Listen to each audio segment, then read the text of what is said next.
JHK here for the South China Morning Post, SCMP MMA, and joining me right now is UFC welterweight Alex Morono. Alex, it's good to see your face, man. I missed you last time, but I'm happy to get you this time. What's going on? Yeah, man, same stuff. Another short notice fight, but thankfully just been training my butt off. After the Cowboy fight, I realized why I did what I did. I trained just so hard. Like, I remember I fought on Saturday, and I actually met up with Trevin Giles on Thursday to train, and I was like still a little banged up, like my forearms were banged up from blocking kicks, and trained for 6-7 hard weeks, and like started to feel myself getting a little burnt out. I was driving up to Dallas too to train a lot with Ramez, and he crushed his man. He killed it in his fight. He fought Sasha Politnikov, who's a gamer, and he just made it look easy, and I was so happy to see my boy. But like driving up to Dallas, getting the real hard rounds with him, and then getting all my rounds in Houston back, I was burnt out, and I was like, man, if UFC's not going to offer me anything, I got to take it easy. So sure enough, Ramez's fight week, was my first week off, and that Friday I get an offer to fight in December. They were like, hey, we got to fight in 2 weeks if you're able to do it. And I was like, I don't want to wait for December. I just trained my butt off. I'll take this short notice fight. I'll like to fight in December too. But yeah, so I mean, I'm ready. I'm in good shape, making weights easy. We just landed from the airport. Ricky Tercios just won the Ultimate Fighter. Yeah. And my one main week of training, I was up in Vegas, got some great work, and that was fun. But my coach is awesome, Matt Wald. You'll see him. He's in my corner, Ricky's corner. Got a couple other guys on the cusp of the UFC. But we land, we go eat, and we drive right to the gym. I did 10 5-minute rounds MMA style, with a few rotating partners, and man, it was fun. I was pretty beat, but just got back home, got some groceries, and ready to do my hard Monday, just like I did for Cowboy, and then fly back to Vegas Tuesday, scrap on Saturday, come home early Sunday. I got a boy fighting on Fight Pass, Cameron Graves, and we've just been busy, man. It's been awesome. It's been a good year for business, a good year for martial arts, a lot of success. I can't complain. A lot to digest right there, man. There's so much going on. But let's start with last weekend with Ricky Tercios, man. Tough 29 finals. He goes in there, always puts on the show, man. You're on the corner. First of all, how did you guys connect? How long you guys been together for? Man, so I actually started training with Ricky's dad in 2007. I was still in high school, and his dad, Henry, ripped. Like, he did like the b-boy dancing, kind of like, it's funny, Tony Ferguson. They call Ricky T-Ferg, bantamweight Tony Ferguson. But his dad was always shredded. Henry, man, I'll never forget. He was cool. He beat me up a bit. And Ricky was young. I think Ricky was maybe 14 when I first started training with his dad. And then when he was 15, he brought him into the gym. And Ricky would wrestle in high school, so he'd be out for like 3 months wrestling, and then in the off time he would come train. And when he was a younger kid, we would go to the IKF tournaments in Florida for kickboxing. He won the championship there 2 years in a row. And we just started training together ever since. I'd even pick him up from school. We'd go train, and it was fun, man. I've known Ricky for a while. And then I got signed to the UFC in 2016, and I think that year he actually moved up to Sacramento to go train with the Alpha Male guys. He did a lot of growing up. He got better. He got way more mature. And just last year he moved back down to Texas, and we were always training together since. And man, I known Ricky for 13, 14 years now. My little brother. It's crazy that, that long path, you entering the UFC in 2015 and now 2021, he's in the UFC alongside you, and you get to experience it with them. That's what makes it so much better, right? Yeah. It was funny. Matt Wald, our striking coach, he's been with us from the very beginning too. We were all talking one day. Ricky was hitting some pads, and Ricky's like, man, I can't believe we've come so far. It's been so long. And I was like, dude, the crazy thing for you, Ricky, is this is just the beginning. He just got his black belt. He just had his first win in the UFC. I'm going on 6 years in the UFC now, and dude, I feel like I got more momentum now than ever. And I told Ricky, I was like, hey man, you got to have made 20 more fights in your system. And man, he's ready. He's a gamer. Yeah, the black belt, was that something that you had already planned, or were you thinking like, okay, if the fight plays out a certain way? With a victory, yes. So, I set high goals for my guys who get their black belts. I want them to achieve everything as a brown belt. So I actually give them, I'm like, hey, so January 2022, I gave 3 of my very active brown belts that goal, Ricky being one of them. And this was just such a fun scenario and reason. He's been doing jiu-jitsu for 13 years. He's one of the guys who could have got his black belt, at year 10, which is pretty average. But he was competing a lot as a brown belt, having a lot of success, and it was just such a special moment. And in our gym, when I was coming up, our first coach loved the guy, but the promotions were sometimes on a fringe, and they were a little early. So I got like my blue, my purple belt kind of early, and I did not like how it made me feel. And then my next coach, to offset that, made me wait a long time. So I was a purple belt for like 3.5 years. I was a brown belt for like 4 years. And, by the time I had gotten my black belt, I was already beating black belts. And I liked that confidence. And I want my guys to have that I want them to know. I want them to be like hungry to get the belt and not apprehensive. And Ricky was more than ready, man. He pulled off an X-guard sweep in that fight against Brady. That was cool. And yeah, man, that was cool. So I had that planned. I just needed him to win the fight. And it was funny. I actually had it wrapped around my waist. And if, and he won the fight. If he didn't, I was just going to not say anything. And then come January, so long as he achieves his brown belt goals, would have likely done it then. But that was a really cool moment. That was definitely, man, a fun, and he's a fun guy, man. He's getting a lot of attention, and I think it's well deserved. And I love that he's representing the Filipinos as well. It's great to see another Asian fighter in the UFC. Now, your last 2 fights, man, you faced off against Anthony Pettis, Cowboy Cerrone, a former champ, a former title challenger. How has those experiences molded you into like this better martial artist? Yeah, the best thing about that Pettis fight, so man, my coach actually was not able to make it. And the first round I won for sure. The second round, Pettis won. He was moving back a lot. But like I was like stuck in between like the game plan, which was to use some grappling, and then what I like wanted to do, which I didn't know at the time, which was just kickbox, me.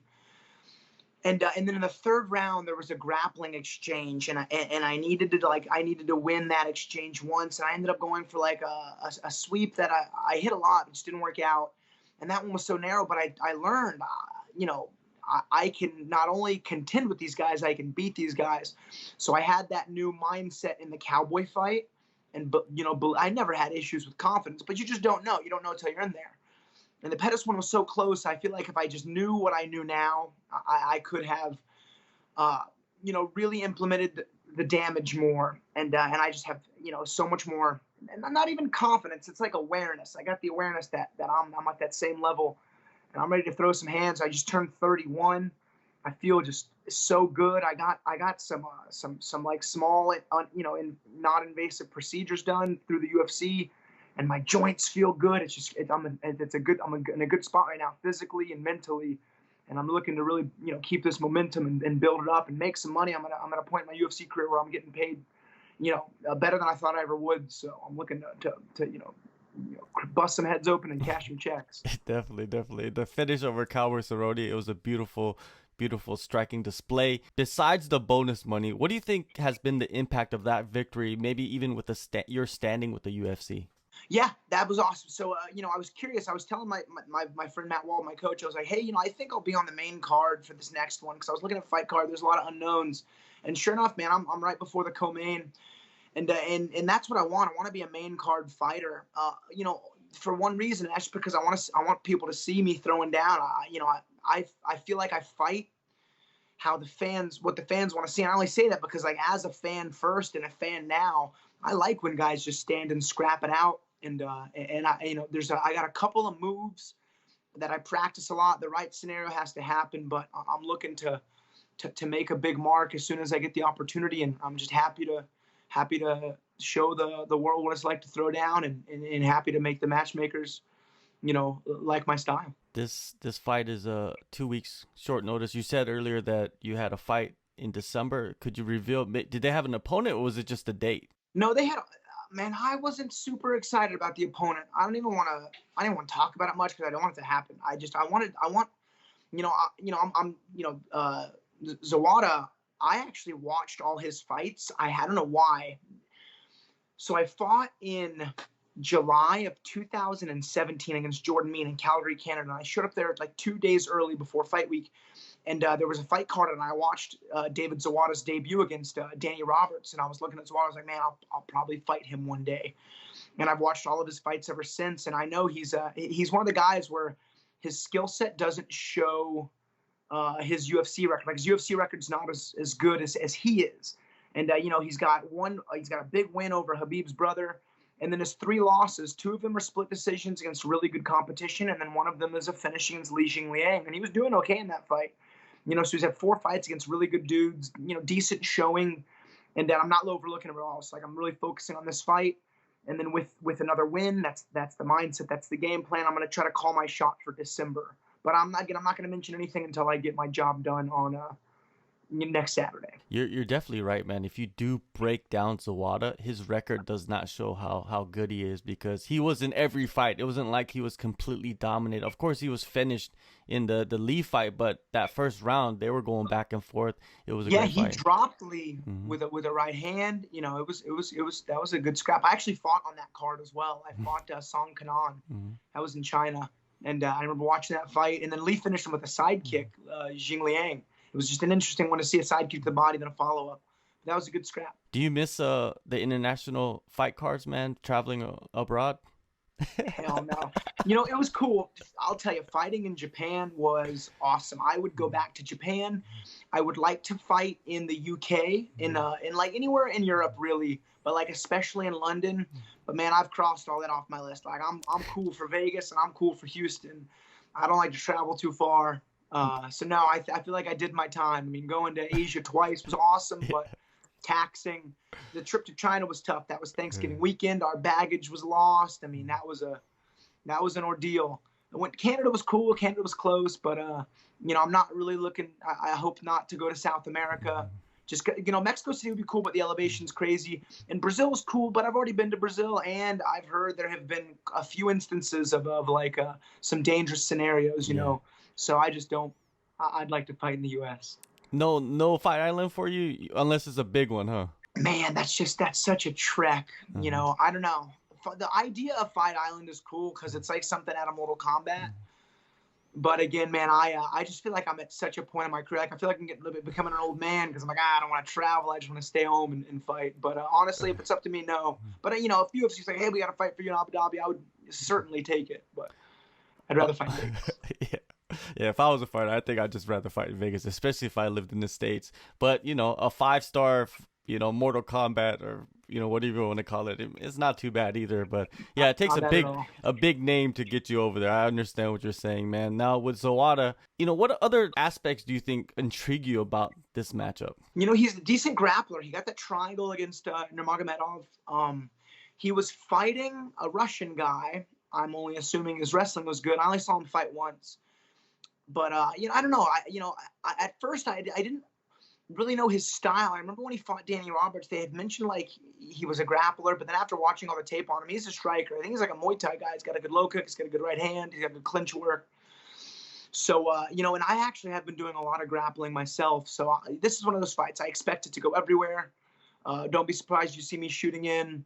But I'm just going to feel that out and play my game and do my thing and touch him up. I'm looking to do as much damage as humanly possible and finish in the 3rd round. That's my MO. No matter who I fight, I'm looking for a late knockout and looking to do damage, whether it's on the ground or on the feet. Damage is going to happen. After your last fight, you said that, you were training, like full blast. You were in Houston with Trevin Giles, and then you were with Ramiz helping him out for his fight. So the development, man, helping someone with a camp, explain that, because, I feel like a lot of fighters develop more, maybe, imitating other fighters. Yeah, I tell my guys, I have chewed out a lot of my past students hardcore on like only showing up in fight camp. I'm like, dude, you don't get better in fight camp. Like your cardio's better, you're a little sharper, but you have to like learn new techniques and try new things out of camp. And I like emulating styles. It's one of my favorite things to do. Like even for Ricky, his opponent in Brady, he was like a pressure fighter wrestler, like panic shooter.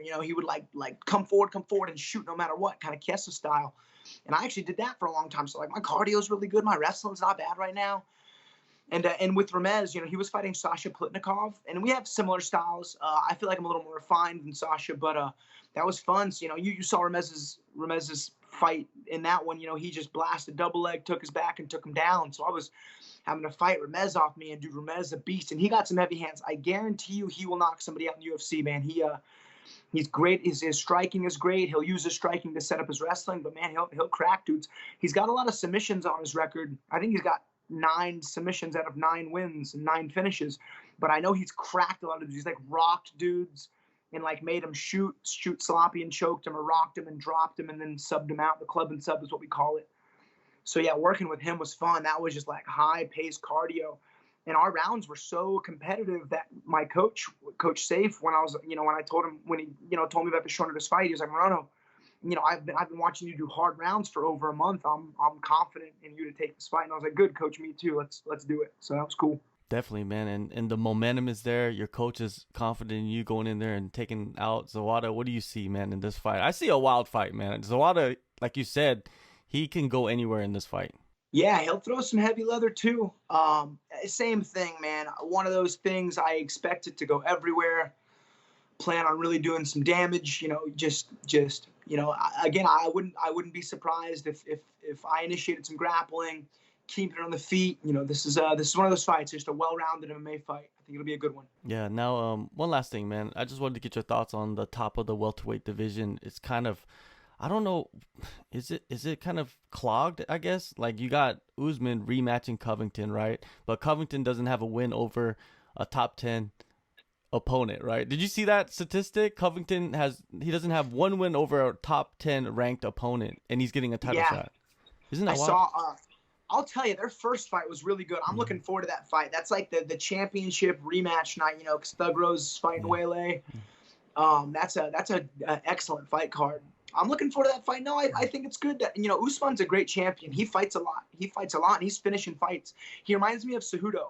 Started as a wrestler, became champion, and now he's just knocking dudes out. I enjoy him as a welterweight champ, and I didn't have that same sentiment, 6 months ago. I think that's going to be an excellent fight. I'd love to see him, bust up Colby again. Then you got Leon Edwards in the mix as well. Who are some other welterweights kind of at the top? You got Gilbert. He just beat Wonder Boy, and I think a lot of people thought Wonder Boy, if he beat Gilbert, he was going to get the next title shot. Yeah. Vicente Luque would be another fun one to watch, kind of fighting up there, and that's really it. You got Leon Edwards, you got Vicente. I think those are the next two dudes kind of in line. I think both of those fights are fun for Usman. I think Usman beats Leon pretty handily. And then the fight with Vicente, that's a finisher. That fight's going to get finished. They're both dangerous with the hands. Vicente got good grappling. That's a fun one. That's a fun one to watch. No, I don't think welterweight's too jammed up. I think there's some contenders to be had. My boy Jeff Neal, I feel like he's 1 or 2 wins away from being right back in that conversation. So no doubt, cool stuff to look forward to. Stylistically, in my opinion, I think Luque would be a perfect fight for you.